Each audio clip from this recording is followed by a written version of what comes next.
Saga, and a brilliant and lengthy conspiratorial textbook called The Falsification of History, Our Distorted Reality, that weighs in at a hefty 700 pages that sets the record straight on a whole host of issues.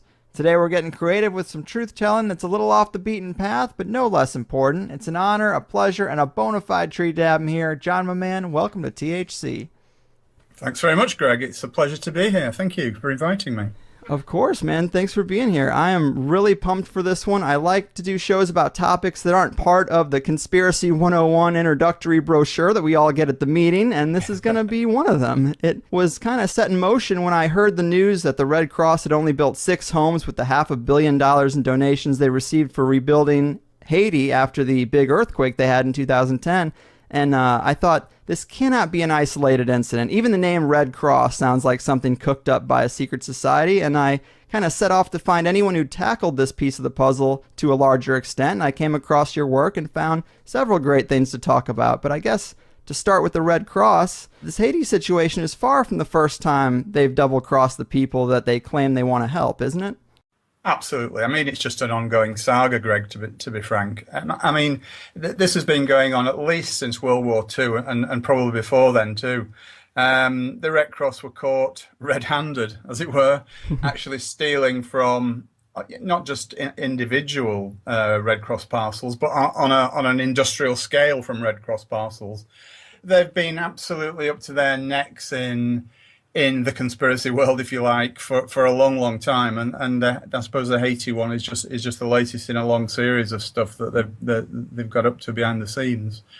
I know you're going to come onto it later, but I don't want to single out the Red Cross for any special attention, because believe me, they're all at it. You know, the Red Cross is just one small example, but you can bet your life that if it's got the label of a large charity, then there are all sorts of nefarious things going on behind the scenes. And as I say, the Red Cross is just one of them. Yeah, I mean, your first clue should be that it's a household name and it's lasted for decades. Absolutely. Because they don't just let things like that stick around. No. I mean, getting a little bit deeper perhaps, but it's safe to say that, you know, if a charity has been around so long, it's obviously failing in what it's trying to achieve. You know, is maybe a simplistic way of looking at it, but that's what I believe. You know, it's not actually solving the problems it's meant to be there to solve, because it's still in existence. So it's quite a paradox, really. Yeah, I actually think that's a great point. And yeah.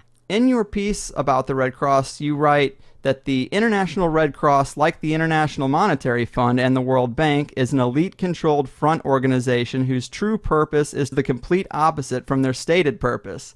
And I think that's really a great way to sum it up. Can you give us a little bit of detail about the actions that they've performed that show that they are kind of in it for the opposite of their stated purpose? Well, for example, every time that there's a so-called disaster, most of them, as many of the listeners will know, are far from being accidental. Most of them are contrived anyway. But take Hurricane Katrina, for example. The Red Cross are always at the forefront of the money raising to actually get the funds to supposedly aid the poor victims. But unfortunately, it's been proven time and time again that the money that the Red Cross takes in, the audited figures that the Red Cross publish, those totals never actually get put where they need to be. In other words, to actually alleviate the suffering caused by the, in inverted commas, in quote marks, natural disasters. Time and time again, they've been caught with their hands in the till, so to speak, and it's just monotonous regularity. That they are constantly being caught out with things like the Haiti thing that you mentioned at the beginning, and Hurricane Katrina. Something else was the Japanese tsunami. They absolutely blast the airwaves with heart-rending pleas for blood, for money, but I can tell you this, it never actually goes where it's supposed to go, or the right amount never actually goes where it's supposed to go.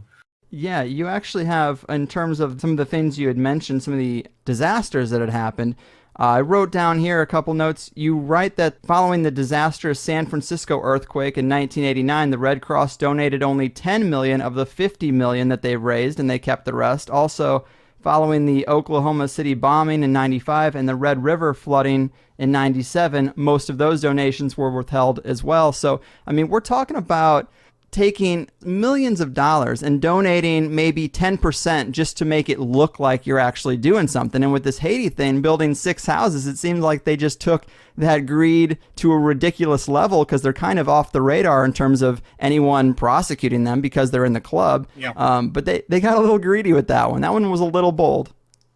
Absolutely. I mean, well, their official position is, their stated position is that they donate 91 cents on the dollar to the causes that they're supposed to go to.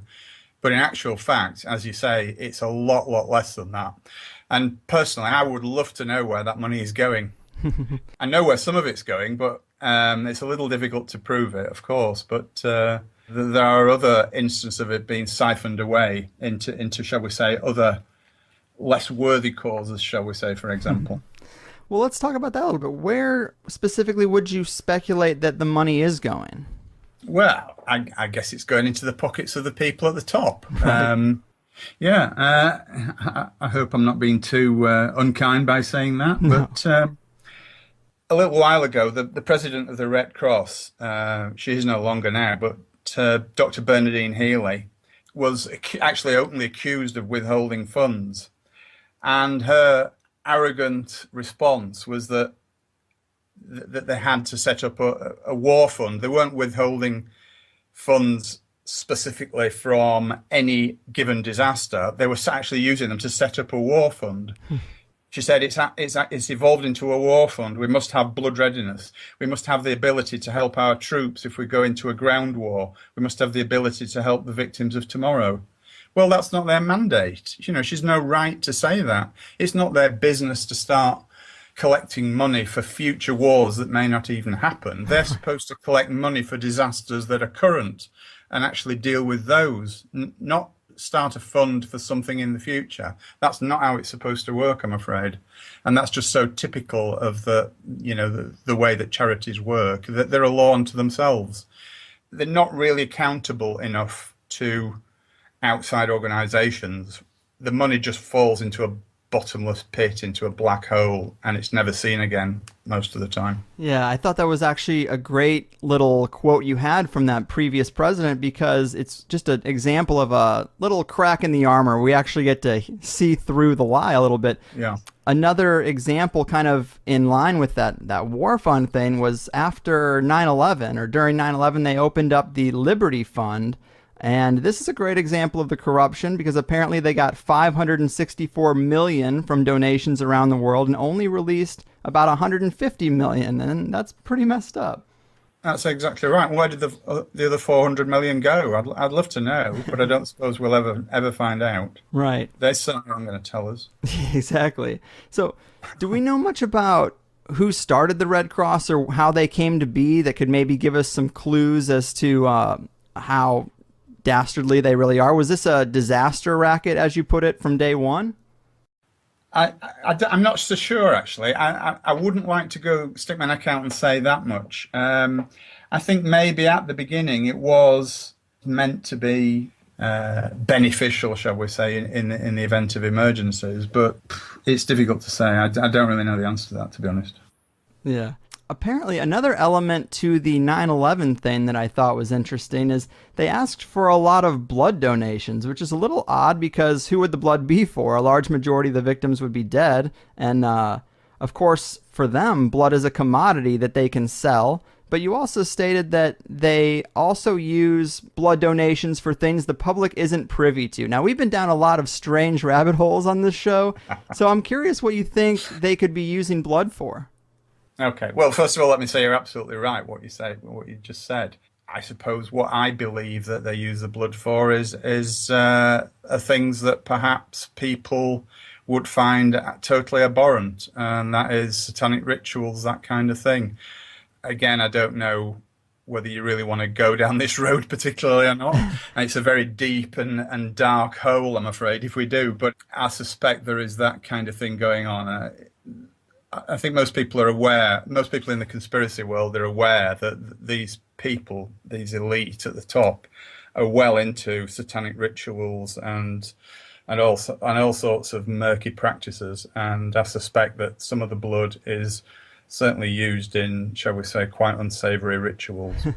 Yeah, I mean, I'm totally comfortable getting weird as much as you are, but it is kind of, that's where we get into that area where it's kind of hard to prove. These are rumors and whispers and speculation, but Absolutely. if they're doing satanic rituals, we hear a lot of things about the pedophilia network of the elite, that kids get used in these rituals. It makes sense that blood would as well. I've also heard that the top elite, they're trying to prolong their lives, and in the past, before they had the technologies of today, where we're getting into the transhumanist agenda, they used to apparently do like full blood transfusions to try to restore their youth, and that's another weird and fringe way they could be using the blood. Absolutely. Yeah, I mean, there's all sorts of rumors abounding about David Rockefeller, for example. I mean, he's just turned 100, hasn't he? And they say that he's had blood transfusions and heart transplants by the bucket load to keep him going. Whether that's true or not, it's only speculation, but it's certainly an interesting idea. It is, and it's still an interesting fact that they would ask for blood in such high quantities at an event like 9/11, because it doesn't really fit what they should have been going for. No, I mean, obviously, relatively speaking, on 9/11, there were very few sort of injuries, comparatively speaking. Most people died, as you said earlier. So what on earth did they do with all that blood? Presumably they sold some of it, but again, it's all speculation. But it's quite an interesting speculation as to what else may have been going on with it. Yeah, it is. And let's talk about the current president of the organization a little bit, Marsha Evans. Do you know much about her? Not a lot. I'm sorry, I don't, to be honest. We do know her salary. You wrote that in 2012, her salary was $651,000 per year, and the total revenue of the Red Cross was well in excess of $3 billion. I mean, you can be a devil's advocate and say, oh, a person handling a $3 billion fund should be paid well. But I mean, we're talking close to like $650,000. That's a little much. And $3 billion a year, if they really were trying to do good, think about the amount of good that could do on an annual basis. Yeah, and that was in 2012, of course. So, the figures may have changed. I'm certainly won't have gone down, that's for sure. So they're either similar or they are considerably more. $651,000 is an obscene amount of money for someone who purports to be the head of a charitable organization to earn. You would think that someone in that position would have a little bit of compassion and say that I will do this job for a reasonable salary. I'm not expecting that the woman should live on 20,000 a year or anything, but 651,000. I mean, come on, that's taking the mickey. Yeah, that's a little excessive. And when we're talking about these charities, I see a real parallel with groups like the Freemasons, who are considered by the mainstream to just be a group of good old guys who get together for a couple of beers and are largely a charitable organization. But then what they really seem to do is they use the lower level members to actually go out there and do philanthropy and be a part of the community, and that's just a small fraction of their actual wealth. And then at the top of the pyramid, they've got other agendas, real goals of wealth and power at the top. And I think there's a kind of a parallel with these charities. There is indeed. I mean, most of the workers on the ground floor of the Red Cross and many other big charities don't even get paid. They're all volunteers. And to be frank, they're just being used. I mean, unfortunately, I feel sorry for them, really, because they don't even know what's going on above their heads. They just believe that they're working for a very worthy cause, and they give their time freely and for nothing. It's a sad state of affairs, really. Oh yeah, and also the people who donate. I mean, so many people are spread pretty thin, yet they still want to give when something happens. I mean, you use the term in the book, emotional blackmail, which is such a good way of putting what these media companies do. And of course, we know that a lot of different arms of the conspiracy squid work together, and one of those would be the media, and another one being these charities. And it seems like when a disaster happens, the media plays a serious role in making sure that United Way and the Red Cross are the first and biggest things you hear about. You also wrote that, like on Yahoo's homepage, they took a spot out, a banner ad for one charity, and they gave it to, of course, the Red Cross. So this is a big circle jerk, and none of this money is really getting where it needs to go. But by playing that role, the media overshadows all these organizations that might be a little more honest. Yeah, absolutely. I actually think that in a way they enjoy laughing at us, I believe. It sounds rather trite, but I actually do believe that they do have a good old laugh about it, about taking us for mugs, those mug punters. Yeah, yeah. And another element to this, let's talk about these professional charity patrons, guys like Bono, which I always thought there was something off and fishy about Bono and him. Yeah. Rubbing elbows with the elite and Absolutely. Kissing the Queen on the cheeks, but yet he's some big philanthropist, and there's got to be something darker to this asshole. Yeah. And, then also there's this Robert Geldof guy. I guess he's another one on your side of the pond. Yeah, Bob Geldof. I mean, he was the some older listeners may remember him as the lead singer in the pop band the Boomtown Rats in the 70s, and he's become so we say like a charity entrepreneur, if you like, and he's always regarded by the masses in this country anyway as a sort of a hero, a superhero who looks after the poor and needy, and he raises all this money for them. Good old Bob. But really, he's just in league with them. And one of the things that he organised was the Live 8 concerts in was it 2005? It was the 30th anniversary of Live Aid. Mm-hmm. I don't know whether you're a bit too young to remember all that, Greg, but it was all a big charity done for the poor in Africa, etc., etc. And they raised tens and tens of millions. It was a worldwide thing. Mm-hmm. That was all one big scam, as it turned out, because all they were doing was using the money to pay off the debts to people like the IMF and the World Bank that had lent the third world countries obscene amounts of money and then completely hammered them with interest rates.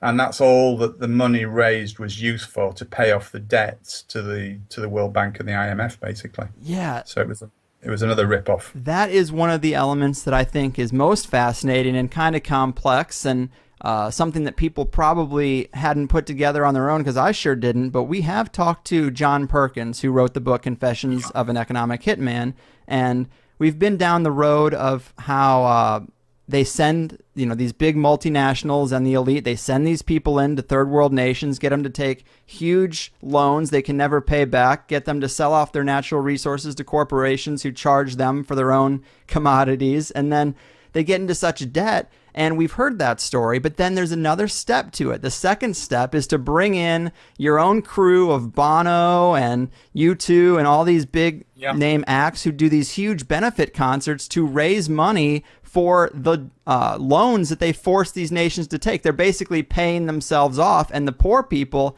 are left there still with nothing. Absolutely. They give us the impression that our hard-earned money is going towards, starving children in the backwaters of Africa, but in actual fact, it's going straight into the coffers of the IMF, which is totally obscene in my view. It's absolutely outrageous, to be frank. It is ridiculous, because they're basically taking the charity of people around the world who recognize poverty and want to do something about it, and it just never gets there. It's kind of like if a guy takes out a massive loan from a loan shark, and then that loan shark then has a fundraiser to pay off that debt. It's just a guy, having a party to pay himself, and the poor guy is still sitting there. He never had anything to begin with. Exactly. Yeah, that just about sums it up, I think. Yeah.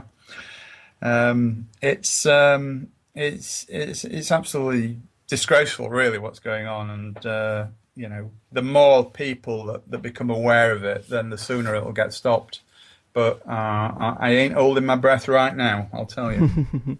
This Geldof guy being another musician, I mean, that is also interesting, because there's been a lot of musicians knighted, and you point this out in the book too, that if that Geldof has been knighted, so has Bono, and then you rightly followed up with the question, do you think this was for helping third world nations or the bottom line of the IMF, World Bank, and British royal family? Which is a great point, and exactly. It explains the knighting of a lot of these higher-up musicians who do these concerts. I mean, I like Elton John, but he was the go-to guy before Bono.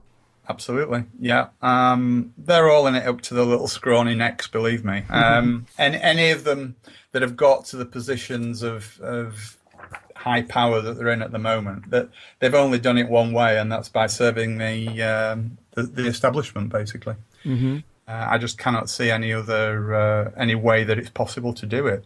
And both Robert Geldof and Bono have been accused of corruption in their own charities, haven't they? Absolutely, yeah. Bono's charity, which is meant to place money in the hands of starving Africans. Again, he's been caught out withholding money. He turned over about $12 million, not last year, a couple of years ago. And I can't remember the exact figures now, but it was a tiny, tiny amount that actually found its way to where it should have gone to. And the rest was just withheld. And again, because they're so unaccountable, nobody knows what happened to that money at all. Right. Yeah, there is nobody's watching this money. And no, there's no auditing or, either internally or externally auditing the accounts of these charities. Right. Should be a serious red flag in today's world. But yeah. You also point out in November of 2008, Geldof was paid $100,000 in Australia for a brief speech addressing third world poverty. I mean, there's a lot of irony there, too. Absolutely, yeah. Yeah, I mean, why not do it for free and put the £100,000 to good use, serving the charity that he's supposed to represent? No, obviously he pocketed the money. That was his fee. Yeah. But there's also people that believe, and I guess it's not so ridiculous to believe it. And that is that the big charities are just used for tax write-offs.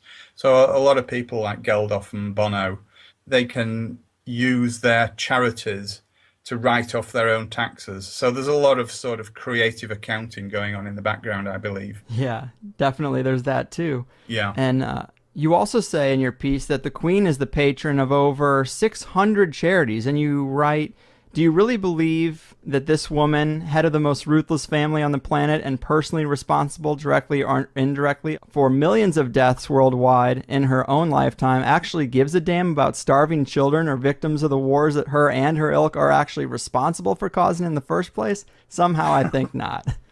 Yeah, absolutely. What else can I say? I mean, that just sums it up, really, doesn't it? Yeah. Yeah. I mean, this person is the richest person on the planet, bar none, and I doubt that she gives a single penny to charity, to be honest, despite the fact that she is, as you say, patron of around 600 of them.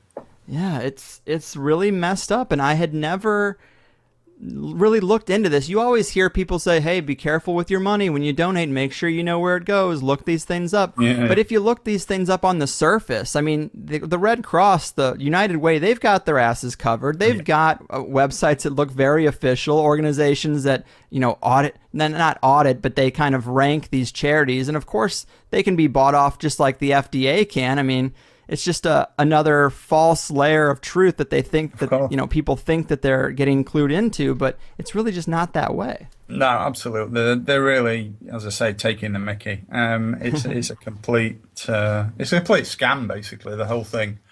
My advice to anyone is if they want to donate money to charity, and there are some decent charities, don't get me wrong, I'm not painting them all with the same brush.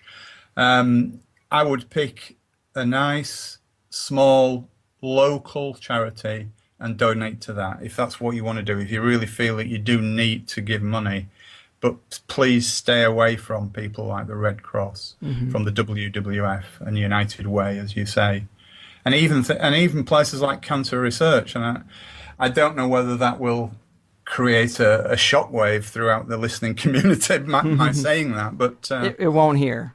Yeah, okay. I would say that because we talked to Rick Simpson, who's a guy who's big on the cannabis oil and Rick Simpson oil, and he claims it's basically a cure for a lot of things, cancer being one of them. And we've also heard of other people. There was a guy who had a sound-based, a frequency-based technology that was getting rid of cancer cells in the body. So it seems like there's definitely cures out there that have been purposely suppressed for the profits of the pharmaceutical companies, for the profits of the cancer industry. And so it's no surprise that charities like the Breast Cancer Foundation, they're just circle jerks of money for these people to make a lot of money, and nothing goes into research because the cures are suppressed.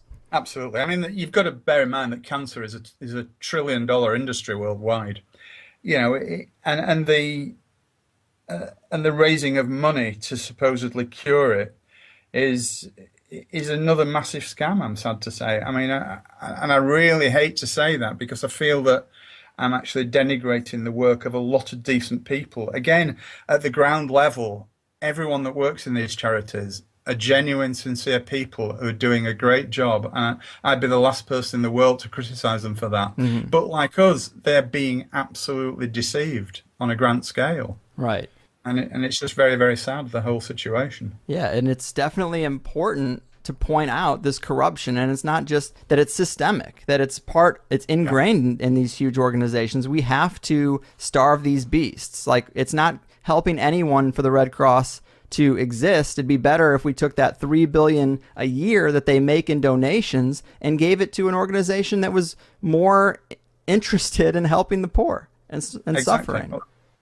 This is why I say give it to local charities, local organizations that you can actually see on the streets doing some good, and that you know where your money is going, instead of into this bottomless pit, this black hole, which you never see again, and neither does anyone else that deserves to receive it either. And one last little piece of the charitable puzzle that I wanted to talk about before we went on to the Titanic is, I lifted this from your writings, but you put, for every dollar of debt cancellation to the international financial institutions, the G8 will reduce the flow of foreign aid to these countries. In other words, the foreign aid earmarked to finance much-needed social programs will now go directly into the coffers of the IMF and the World Bank.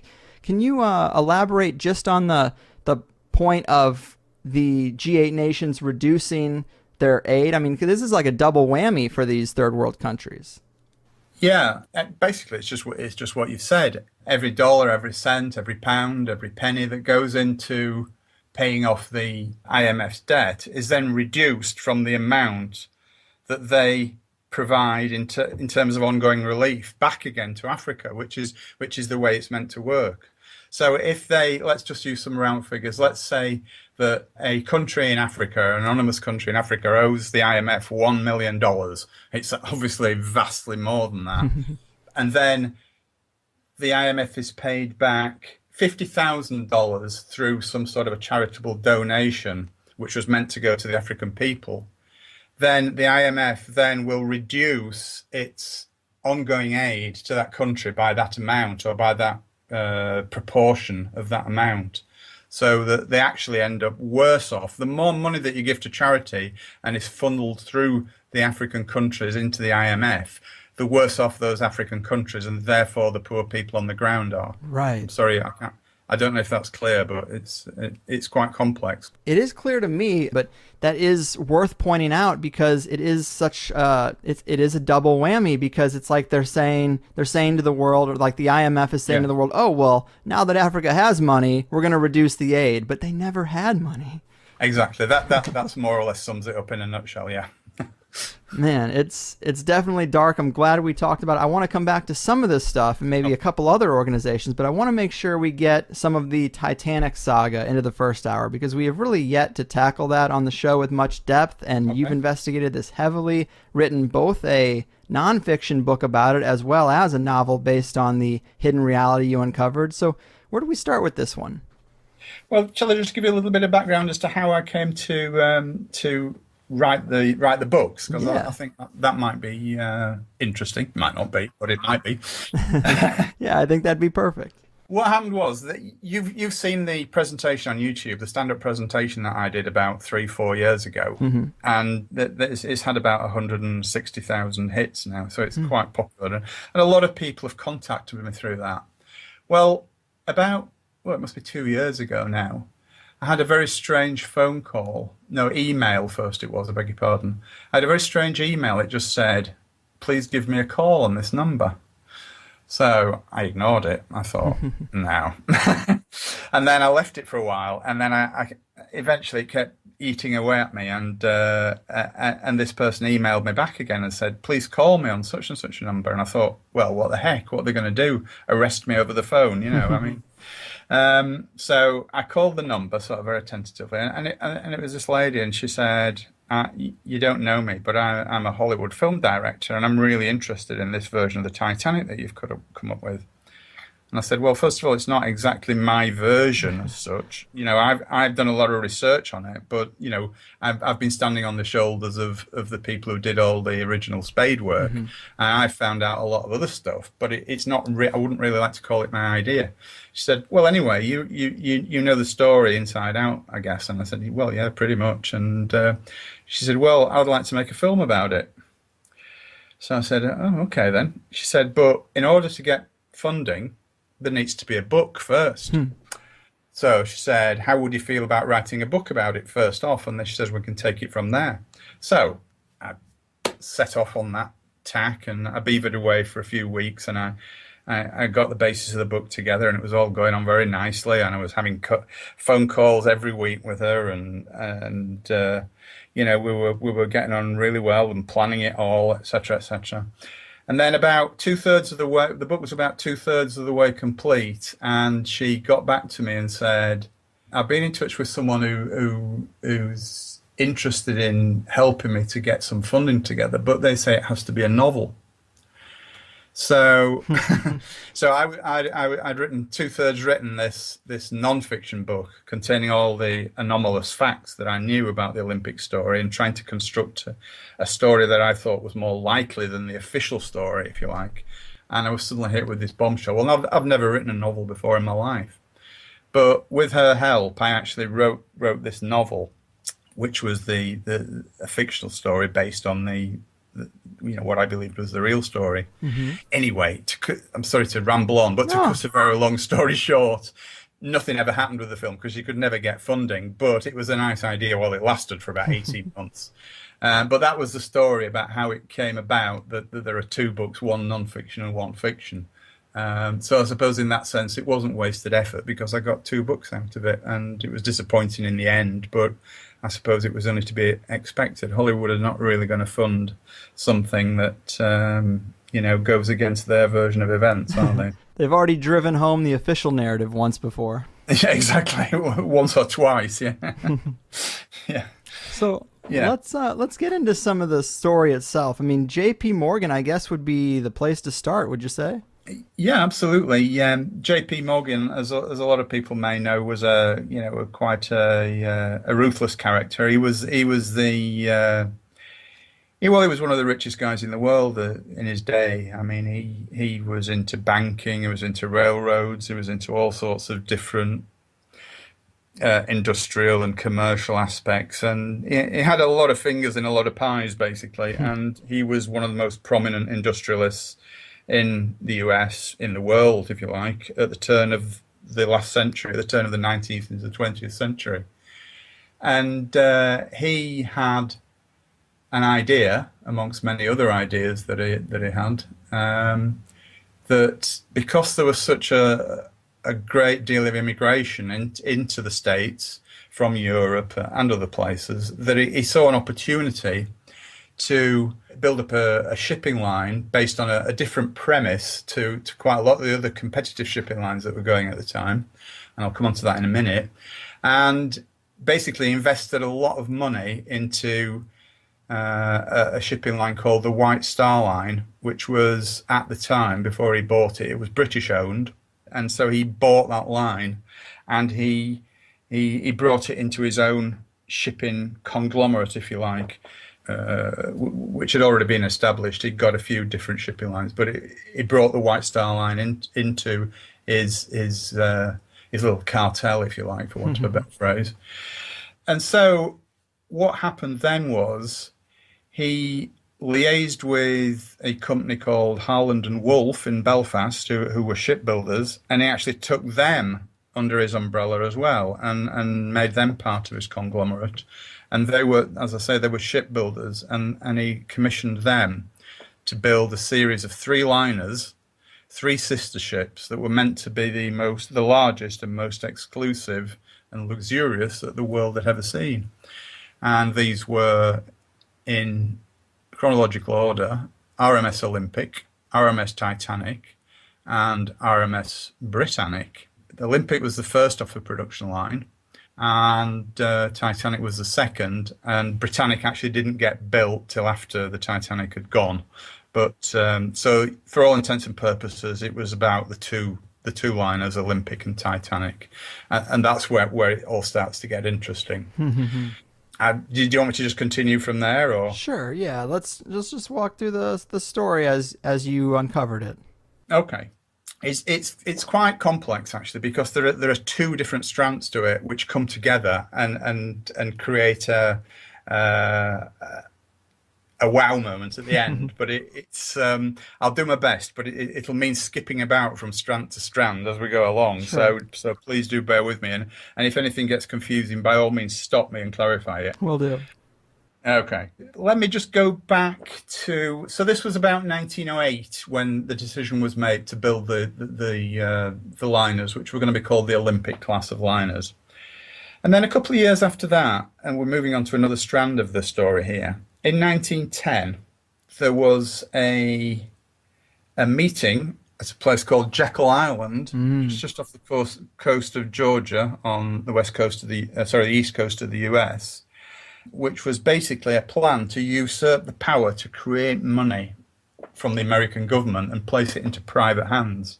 A lot of people know that was the prelude to the beginning of the Federal Reserve Bank, right, which is the equivalent to the Bank of England in the UK, which is a central bank and which has sole rights for creating money.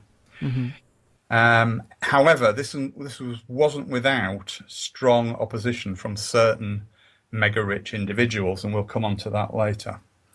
Okay, so they set off, back to the shipbuilding strand now, they set off and built a liner called the Olympic, which, as I said, was the first one off the production line.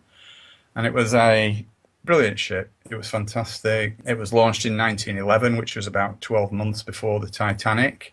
Done about 4 crossings across the Atlantic, backwards and forwards, with great success. You know, everybody was saying what a fantastic ship, and Morgan was rubbing his hands with glee. He could see all his all his investment coming back to him in next to no time, when something really tragic happened. Not in the sense of the loss of human life, but in terms of the loss of Morgan's projected income, shall we say. What happened was, on its 5th journey, as it left Southampton docks in England, went down the narrow inlet of water called Southampton Water to a place called the Isle of Wight, which is just off the south coast of England. As it approached the Isle of Wight, it was in a massive collision with a British Navy warship. Now, this damage was a lot worse than they believed at first. They got everybody off it safely. There were no injuries or deaths. And the ship limped back into Southampton Harbour to be patched up. But as soon as the divers got underneath and could see the damage, they realised that this was going to be rather a bigger job than perhaps Southampton could cope with, because it needed to go into dry dock. And the only dry dock big enough to take her was where she'd been built in Belfast. So they had to get her back to Belfast. Now, it took about 4 weeks just patching her up, just to make the short 600-mile trip back up to Belfast to get her into dry dock, where they could do a proper damage assessment and, you know, complete the repairs that were needed. Now, once they got her back to Belfast, which was no mean feat, they realised that basically what they had on their hands was 46,000 tons of scrap metal. Now, this was a real blow to Morgan, because he had put all his eggs in this basket and put a massive amount of investment into the building of these ships. And all the time that Olympic was not on the sea earning money for him, he was losing money massively. And more importantly than that, the British Naval Inquiry found that it was Olympic that was at fault for the accident, and therefore they had to pay for the damage to not only the Olympic themselves, in other words, they couldn't make an insurance claim because it was their fault, but also they had to pay for all the damage to all the repairs to the battleship HMS Hawke as well. So it was a double whammy for Morgan. And, you know, although he was a rich man, he wasn't a bottomless pit, and he just couldn't keep chucking money at this project. He had to find a way out of it. Right. So that was that. In the meantime, Titanic is about halfway built at this point, and she is being built almost identically to Olympic, but they're actually making small improvements because obviously with the benefit of experience, they've noticed things that could be perhaps been a little bit better done on Olympic. And so Titanic is like a super Olympic, if you like. She looks superficially identical, but she's got all the latest gadgets, more niceties, little bits of improvements that just make it overall a better ship.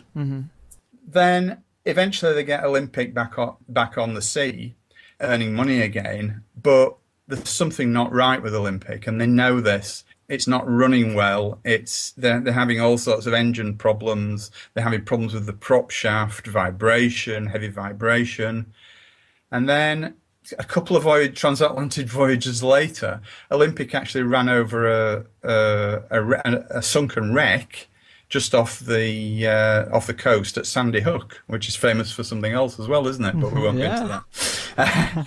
But yeah, she ran over a wreck, and she threw a propeller blade, right, which is quite serious. Even though she had 3 propellers, it wasn't the fact that she didn't have enough power with only 2. It was the fact that the ship was unbalanced. So she went all the way back 3,000 miles back across the water to Southampton with only 2 propellers, and basically nearly shook itself to bits. So when it actually got back to Southampton, it was taken straight back to Belfast for further damage assessment. And it was at that point that I believe that Olympic was deemed irreparable. Okay, so Morgan had a problem. I believe that Morgan's answer to the problem was to continue to complete Titanic, make her look like Olympic, make Olympic look like Titanic, and switch the ships, and then organize an accident for Titanic or Olympic, whichever one you believe it was, in order to collect the insurance money, because there's no insurance company on earth would have paid out knowing all the damage that had been done to Olympic. Right. They knew that because it was quite a common thing in those days to sink a ship for the insurance money. But that was just doing it as a one-off. When a ship had been involved in so many incidents, and there's a couple of other smaller ones as well, which I'd not mentioned, but Olympic had been, in her short life, she'd been almost battered to death with various different incidents. And so I think Morgan saw a way out of that, and the only way he could do it was by swapping the identities of the 2 ships and sinking Olympic as Titanic. But I think things went wrong. That does make a lot of sense. I mean, that's how you would get rid of your lemon ship and replace it with your great untainted ship, and yet claim that, oh, this one's the one we've been using forever. Exactly. And it wasn't a precedent. That, I mean, this was quite apparently, you know, I've done quite a bit of research on this over the years now, and apparently it was quite a common thing to do that kind of thing. Maritime insurance fraud was rife in those days. And it was a lot easier to do something like that in those days because, you know, you didn't have all the mass media that you have today. There was no radio or TV or internet. There was just the written press. That's all there was. So it was quite easy to cover stuff up like that. You know, I've had people say to me, "Well, how could you do that? People would know about it."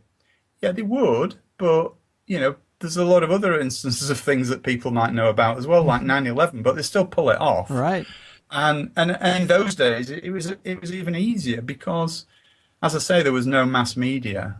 Yeah, man. Looking at the context of the time, I think you're right. And it has gotten harder over time for them to pull off these kind of things. But I do think we still see a lot of moves from the same old playbook.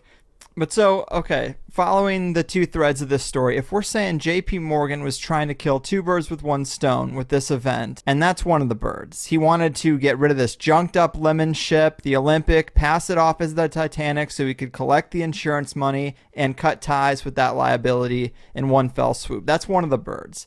Talk to us about the other big bird here. What else is going on?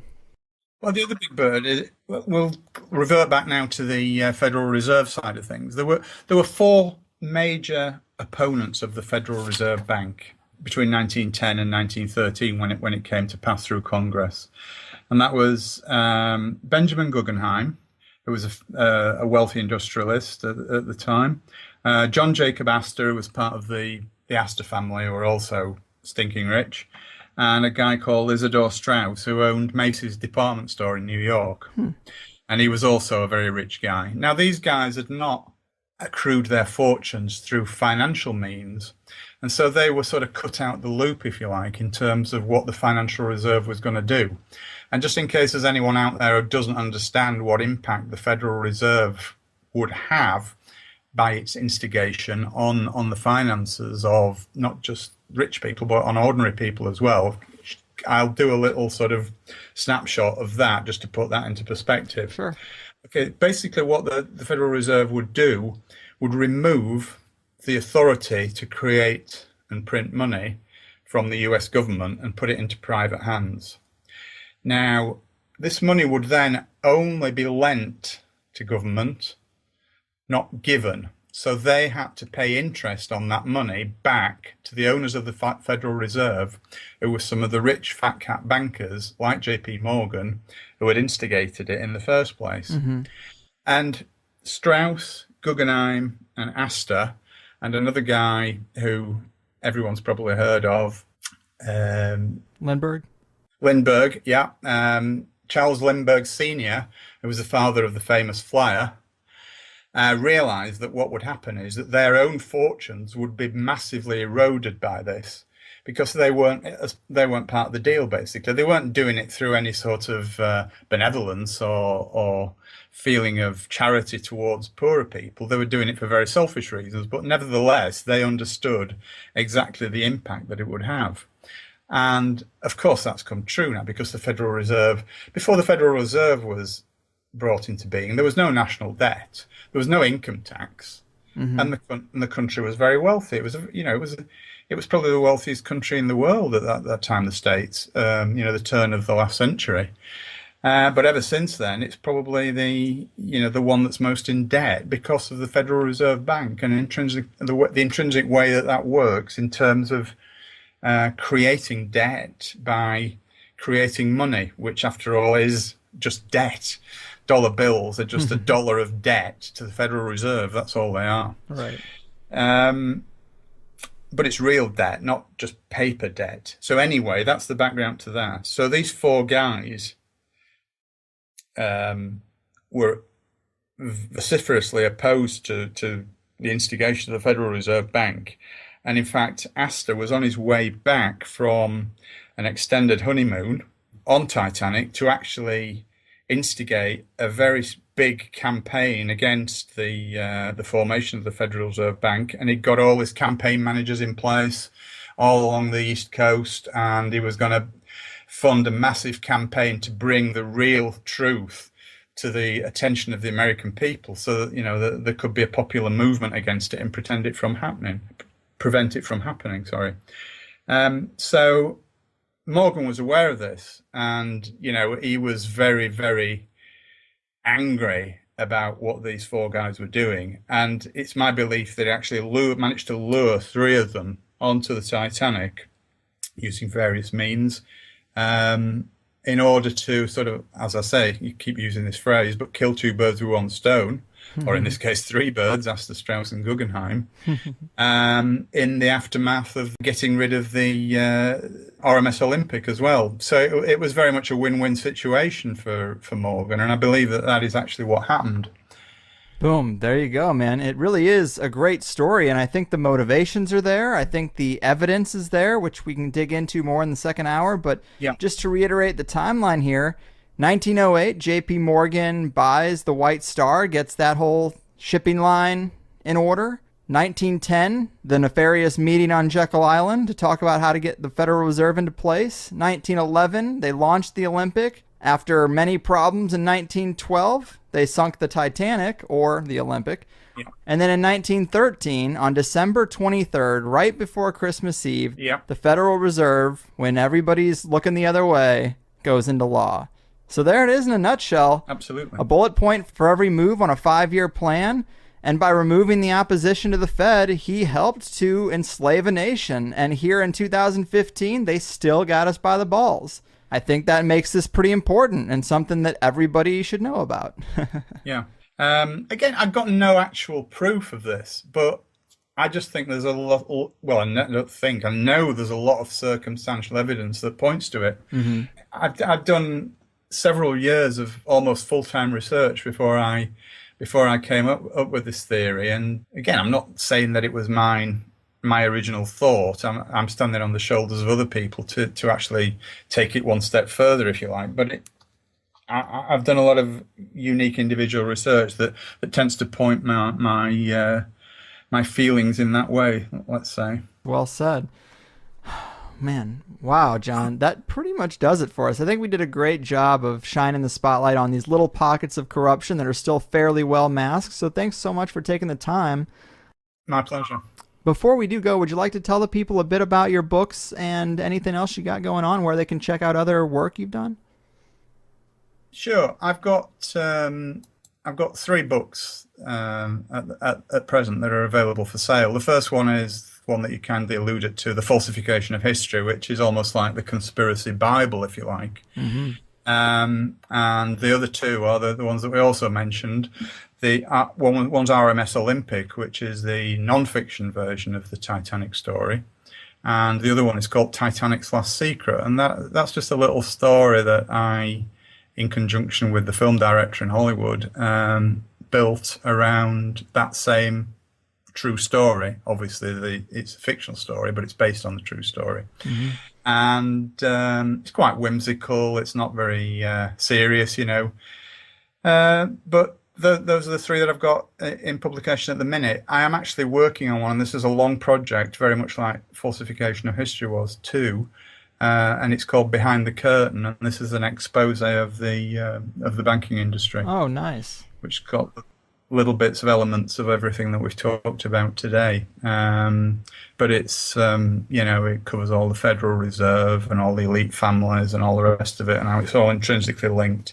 It's similar in some ways to falsification, but it comes at it from a different angle. And obviously there's lots more new information in there, because falsification was written about 4 or 5 years ago.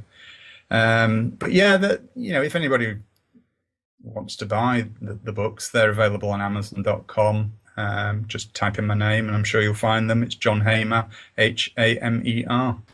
Very awesome. Yeah, I'm so glad I stumbled into your work. I did buy your book, and I found a lot of other little sagas that I've yet to investigate. No problem. It was actually very convenient because I can tell that it's a huge book. You can see that it's got 700 pages in there, and the Kindle edition is only $6. So that's less than $1 for 100 pages. That's a pretty good bargain.